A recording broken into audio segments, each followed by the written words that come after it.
Welcome to Backroom Breakdown with Maura, your analysis of local, state, and federal politics. This is DITV's weekly politics segment where I'll discuss important political events impacting Iowa City. I'm your host, Maura DeSico. After a week off for Thanksgiving, we are back with some political hot takes.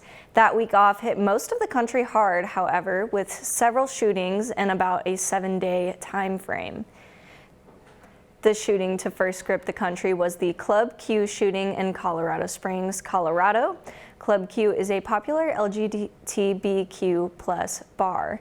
There is speculation that the shooter will be charged with committing a hate crime due to the location of the shooting. Community members have come together with vigils and signs of support for those affected by the shooting, and 2 veterans were able to stop the shooter once they heard shots fired. I'm not a hero. You know, everybody else in that room was a hero with us. Everybody's got a hero story to just try and survive.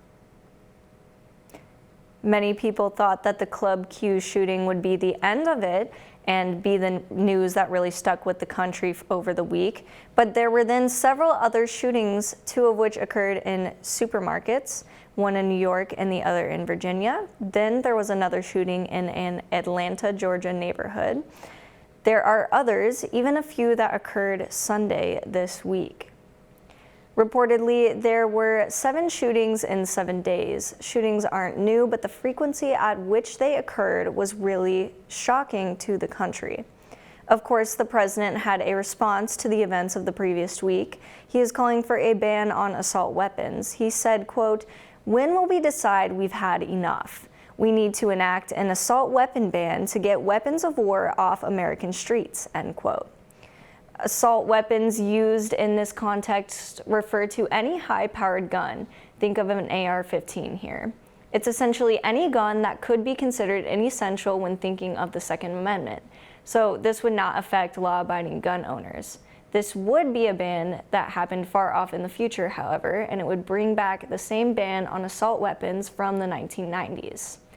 There are quite a few Republicans who are opposed. For example, Senator Mike Rounds of South Dakota said, quote, "I'd rather not try to define a whole group of guns as being no longer available to the American public. For those of us who have grown up with guns as part of our culture and we use them as tools, there's millions of us, there's hundreds of millions of us that use them lawfully." The argument from Republicans is that since the 90s, there has been a steady growth of firearm varieties. Hunters often use these automatic weapons for hunting and do so responsibly.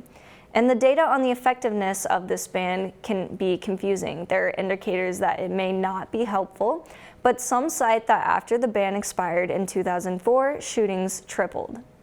It's obvious that politics is not so cut and dry, and there's a lot of factors from all demographics, whether that be parties or hunters and non-hunters, etc.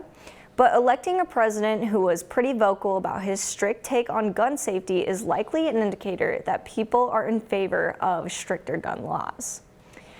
The thing is, what needs to be done better is mental health screenings, classes, and how we hold people accountable for buying a gun. These shootings are often committed by people who are underserved when it comes to mental health support. Since 1982, over half of the shootings were committed by a person who showed signs that they were mentally unwell before the shooting. Out of the 137 cases, 24 shooters were determined unclear in mental health struggles, and 31 were considered unknown or to be determined. And if it's not a clear yes that they are mentally well, then I would say it's a pretty clear no that they're not mentally stable.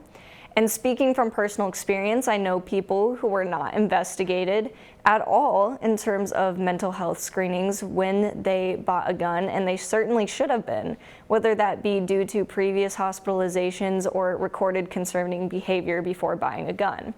It's wrong to punish people who responsibly use what many consider a tool because of the more pressing issue. And it's not necessarily about the type of gun, it's about who is using the gun that we should be concerned about. That being said, civilians don't need to own guns that soldiers would use. I think that is a pretty clear and distinct line that we can draw. Anyway, on to something more lighthearted. This week on deplorable but entertaining things that I find on the internet, Elon Musk tweeted this photo, and I believe it's in response to the ongoing gun control debate on the internet, and I have to say it's poor timing. Like really poor timing. But Elon Musk is one to poke the bear. Also, that man is drinking way too much Diet Coke. I mean, the Coke that he has on his nightstand is bad enough, but you can see Coke rings, which means he probably cleaned them more off his nightstand before he took the photo, and it's gross. It's disgusting. But it gets worse though, because in response to people getting mad, he tweeted this. I mean, it's clever, but it's stupid, and I find it funny because I like stupid humor. And I'm not gonna lie about that, but even still, it's just not addressing much. It's kind of tasteless. I would even call it ridiculous. Anyway, thanks for tuning in to Backroom Breakdown with Maura. I'll be back next week with the latest political news affecting Iowa City, Iowa, and the USA. I'm Maura DeSico. Have a great day.